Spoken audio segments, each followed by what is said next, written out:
Hello friends, स्टॉकेट channel में आप सबका स्वागत है।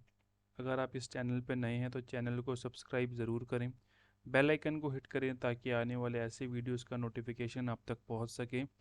और इस वीडियो को एंड तक ज़रूर देखें ताकि इस वीडियो को बनाने का जो पर्पस है वो सही से आप तक कन्वे हो सके। तो चलिए फ्रेंड्स, इस वीडियो को स्टार्ट करते हैं। इस वीडियो में हम लोग डिस्कस करेंगे कि what are the types of mutual funds. कौन कौन से म्यूचुअल फ़ंड के टाइप्स होते हैं, म्यूचुअल फ़ंड क्या होते हैं, उनके बेनिफिट्स क्या होते हैं, ये हमने प्रीवियस वीडियो में डिस्कस किया था। अगर आपने वो वीडियो नहीं देखा है तो मैं आई बटन पे उस वीडियो का लिंक डाल दूंगा, आप ज़रूर इस वीडियो को जाकर एक बार देख सकते हैं। तो इस वीडियो को स्टार्ट करते हैं। तो म्यूचुअल फंड्स बेसिकली जो उनकी ब्रॉड क्लासिफिकेशन है वो तीन तरीके के होते हैं। पहला होता है इक्विटी बेस्ड म्यूचुअल फंड्स, दूसरा होता है डेट बेस्ड म्यूचुअल फंड्स और तीसरा होता है हाइब्रिड म्यूचुअल फंड्स। तो जैसे इनके नाम से ही हम लोगों को पता चल सकता है कि जो इक्विटी म्यूचुअल फंड्स हैं वो उन उसमें जो इन्वेस्टमेंट होती है, जो इन्वेस्टर्स का पैसा लगाया जाता है वो इक्विटी में लगाया जाता है। जो डेट फंड्स होते हैं उनमें जो पैसे को डेट इंस्ट्रूमेंट्स में लगाया जाता है। और जो हाइब्रिड फंड्स होते हैं उसमें डेट और इक्विटी के प्रपोर्शन में लगाया जाता है, मतलब डेट में भी लगाया जाता है, इक्विटी में भी लगाया जाता है ताकि रिस्क थोड़ा बैलेंस आउट हो जाए। इक्विटी म्यूचुअल फंड्स में यूजुअली जो रिटर्न्स होते हैं वो हायर होते हैं क्योंकि पैसा डायरेक्ट इक्विटी में लग रहा है और इसकी वजह से ही उसमें रिस्क भी ज़्यादा होता है।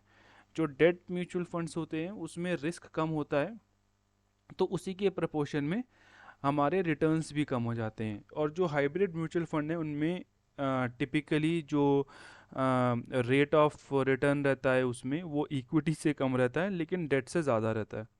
पर हाइब्रिड म्यूचुअल फंड्स में जो देखा गया है कि आपके पैसे को जो मैनेज करने की जो फीस होती है वो यूजुअली इक्विटी म्यूचुअल फंड से ज़्यादा होती है। तो टिपिकली हाइब्रिड म्यूचुअल फंड्स का एक वो ड्रॉबैक रहता है। तो चलिए अब इन म्यूचुअल फंड्स की कैटेगरीज पे डबल क्लिक करते हैं। तो पहले डिस्कस करते हैं कि इक्विटी जो फंड्स हैं हमारे वो कितने तरीके के होते हैं। सिमिलरली हम लोग डेट फंड्स के भी टाइप्स डिस्कस करेंगे। तो पहले इक्विटी फंड से स्टार्ट करते हैं। पहला टाइप होता है लार्ज कैप फंड्स। तो लार्ज कैप फंड्स में यूजुअली जो इन्वेस्टर्स का पैसा होता है वो ब्लू चिप कंपनीज में लगाया जाता है। बाय डेफिनेशन लार्ज कैप वो कंपनीज होती हैं जिनका मार्केट कैपिटलाइजेशन अराउंड 220,000 करोड़ से ज़्यादा रहता है। तो जितने भी आपके बड़े बड़े ब्लू चिप कंपनीज हैं, फॉर एग्जांपल रिलायंस है, एशियन पेंट्स है, HUL है, इन्फोसिस है, TCS है, ये सब लार्ज कैप कंपनीज में आते हैं। तो लार्ज कैप फंड्स में जो इन्वेस्टमेंट रहता है, इन्वेस्टमेंट पोर्टफोलियो रहता है वो यूजुअली इन कंपनियों का रहता है। ये कंपनियों में यूजुअली पैसा कंपैरेटिवली सेफ रहता है as compare to mid cap and small cap. But risk free तो नहीं होता है क्योंकि again it is equity, purely equity. Next जो कैटेगरी है वो है मिड कैप फंड्स की। मिड कैप कंपनीज यूजुअली वो होती हैं जिनका मार्केट कैपिटलाइजेशन अराउंड 5,000 करोड़ से 20,000 करोड़ तक का होता है। और इसमें आपका रिटर्न का जो परसेंटेज है वो इंक्रीज हो जाता है। बट इसमें रिस्क भी कंपैरेटिवली ज़्यादा होता है क्योंकि इसमें वॉलेटिलिटी ज़्यादा होती है और जो कंपनीज का साइज़ है वो छोटा होता है। तो इसमें यूजुअली जो आपका रिस्क है वो बढ़ जाता है और उसी प्रपोर्शन में फिर आपके रिटर्न भी हायर साइड में बनने के चांसेस होते हैं। Third category is small cap funds. तो स्मॉल कैप कंपनीज वो होती हैं जिनका मार्केट कैप अराउंड 5,000 करोड़ से कम का होता है। तो ये यूजुअली जो ग्रोइंग कंपनीज होती हैं जो अपने नेसेंट स्टेजेस में होती हैं उसका पोर्टफोलियो होता है। और इसमें इसमें रिस्क बहुत ज़्यादा होता है। रिस्क ज़्यादा होता है तो इसलिए जो आपका रिटर्न परसेंटेजेस हैं वो भी ज़्यादा हो सकते हैं over long period of horizon. Short term में वॉलेटिलिटी बहुत ज़्यादा रह सकती है, तो इसीलिए ये थोड़ा रिस्कियर ज़्यादा होते हैं। नेक्स्ट कैटेगरी होती है मल्टी कैप फंड्स की। अब मल्टी कैप फंड्स हम लोग नाम से ही देख सकते हैं कि इसमें अक्रॉस वेरिंग मार्केट कैपिटलाइजेशन पैसा इन्वेस्टेड होता है इन्वेस्टर्स का। और इन फंड्स में थोड़ा डाइवर्सिफिकेशन ज़्यादा हो सकता है, क्योंकि जो आपका इन्वेस्टर है, जो पोर्टफोलियो मैनेजर है, उसको कोई रिस्ट्रिक्शन नहीं होती है कि उसको सिर्फ लार्ज कैप कंपनीज में ही लगाना है या मिड कैप कंपनीज में ही लगाना है या स्मॉल कैप कंपनीज में ही लगाना है। तो डाइवर्सिफिकेशन ज़्यादा हो जाता पॉसिबल होता है इसमें। रिस्क को नगेट भी कर सकते हैं और रिटर्न्स को इंक्रीज भी कर सकते हैं। वो एंटायरली आपके पोर्टफोलियो मैनेजर के ऊपर होता है, जो कि इनको मैनेज कर रहा होता है, मल्टी कैप फंड्स को। नेक्स्ट कैटेगरी होती है ईएलएसएस की। ईएलएसएस का मतलब होता है इक्विटी लिंक्ड सेविंग स्कीम। तो ये वाले जो कैटेगरी है, ये हमारे इनकम टैक्स में भी एग्जम्पशन के लिए यूज़ कर सकते हैं, इसको यूटिलाइज कर सकते हैं। अप टू 1.5 लाख का हम लोग इसमें इनकम टैक्स रिबेट क्लेम कर सकते हैं। पर इन म्यूचुअल फंड्स में इन्वेस्ट करने से पहले आपको एक बात का ध्यान रखना चाहिए कि इनमें यूजुअली 3 इयर्स का लॉक इन पीरियड होता है। आ, तो ये ईएलएसएस कहलाते हैं। नेक्स्ट कैटेगरी जो है इक्विटी फंड्स में, वो है सेक्टोरियल फंड्स की। अब सेक्टोरियल फंड्स क्या होते हैं? जैसे फॉर एग्जांपल एक एक सेक्टर है आईटी का। तो अगर कोई फंड आईटी सेक्टर में ही इन्वेस्ट कर रहा है, तो आईटी सेक्टर की कंपनीज जो हैं, for example Infosys, TCS, Wipro, L N T and LTTS, और जी भी जितनी कंपनीज हैं, तो सिर्फ उस सेक्टर की कंपनीज में ही आपका जो पैसा है वो इन्वेस्ट होगा। सिमिलरली और भी जो अदर सेक्टर्स हैं, लाइक बैंकिंग सेक्टर है, आपका केमिकल सेक्टर है, और भी इसमें और जो डिफरेंट डिफरेंट सेक्टर हैं, तो उन पर्टिकुलर सेक्टर में ही आपका पैसा इन्वेस्ट होगा। इसमें एक पॉइंट हम लोग को क्या ध्यान रखना चाहिए कि आपका रिस्क बढ़ जाता है, क्योंकि आपका पैसा सिर्फ एक सेक्टर तक ही रिस्ट्रिक्ट हो रहा है। तो अब अगर लेट से वो सेक्टर कुछ सालों में अच्छा परफॉर्म नहीं कर पा रहा है, तो आपके रिटर्न्स इम्पैक्ट होते हैं। फॉर एग्जांपल जो ऑटो सेक्टर था, वो 2018 से लेके 2020-21 तक उतना अच्छा परफॉर्म नहीं कर रहा था। तो अगर कोई सेक्टोरियल फंड है जिसने ऑटो सेक्टर में ही सिर्फ पैसा लगा रखा है, तो उस केस में आपके रिटर्न्स उस ड्यूरेशन के लिए इम्पैक्ट हो सकते हैं। हालांकि उसके बाद ऑटो सेक्टर ने काफ़ी अच्छा रन अप दिया है, पर अगर आपको उस एक ड्यूरेशन में पैसा निकालने हैं जिसमें वो सेक्टर अच्छा परफॉर्म नहीं कर पा रहा है, तो वो एक थोड़ा सा चैलेंज हो जाता है। तो ये एक सेक्टोरियल फंड्स में बात ध्यान रखने वाली होती है।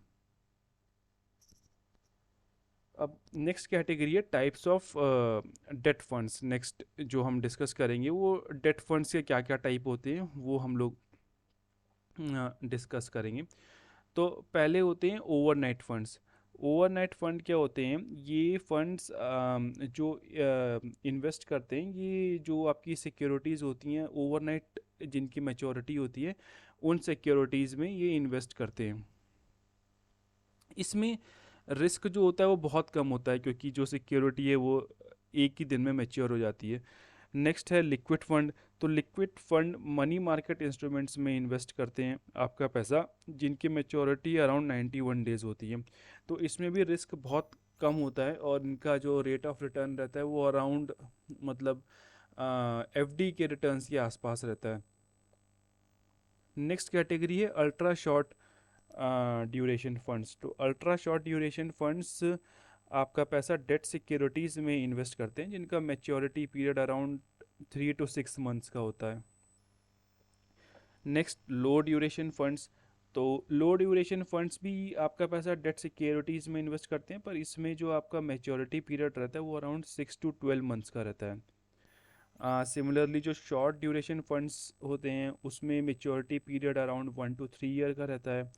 मीडियम ड्यूरेशन फंड्स में maturity period around 3 to 4 years का रहता है।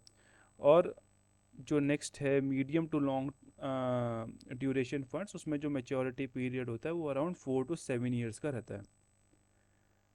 नेक्स्ट कैटेगरी डेट फंड्स में है मनी मार्केट फंड्स की। तो मनी मार्केट फंड्स आपका पैसा मनी मार्केट इंस्ट्रूमेंट्स में लगाते हैं, जिनका मेच्योरिटी पीरियड अराउंड 1 ईयर का रहता है।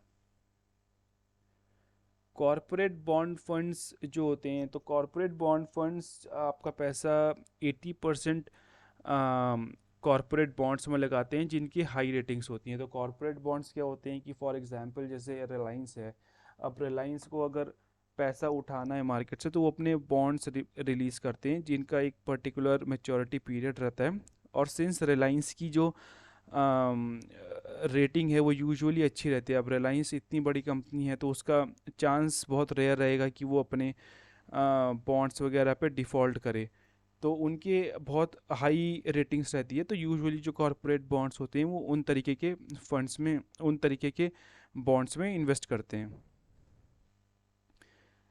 नेक्स्ट कैटेगरी है आपकी डायनामिक बॉन्ड फंड की। तो डायनामिक बॉन्ड फंड जो हैं वो उन डेट इंस्ट्रूमेंट्स में इन्वेस्ट करते हैं जिनका अ, थोड़े वेरिंग मैच्योरिटीज़ में इन्वेस्ट करते हैं debt bond funds, and it depend upon the interest rate रजीम।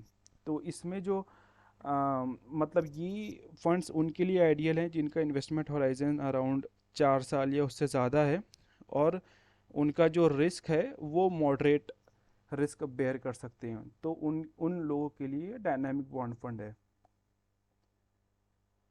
Last category हमारी इसमें गिल्ड फंड्स की होती है। तो गिल्ड फंड्स जो आपका पैसा है वो गवर्नमेंट सिक्योरिटीज़ में इन्वेस्ट करते हैं ऑफ वेरिंग मैच्योरिटीज़। तो ये थे टाइप्स ऑफ म्यूचुअल फंड्स जो कि मार्केट में अवेलेबल होते हैं। आई होप ये वीडियो आपको इन्फॉर्मेटिव लगा हो। अगर इन्फॉर्मेटिव लगा हो तो ज़रूर वीडियो को लाइक करें, अपने फ्रेंड्स के साथ शेयर करें। और एक ही मैं डिस्क्लेमर देना चाहूँगा कि ये वीडियो सिर्फ एजुकेशनल पर्पस के लिए था। मैं किसी भी म्यूचुअल फंड या शेयर या स्टॉक को कभी भी रिकमेंड नहीं करता हूँ, सिर्फ एजुकेशन के लिए, इंफॉर्मेशन के लिए वीडियोस को बनाता हूँ। तो that's all friends for this video. I'll see you in my next video. Till then, take care. Bye bye.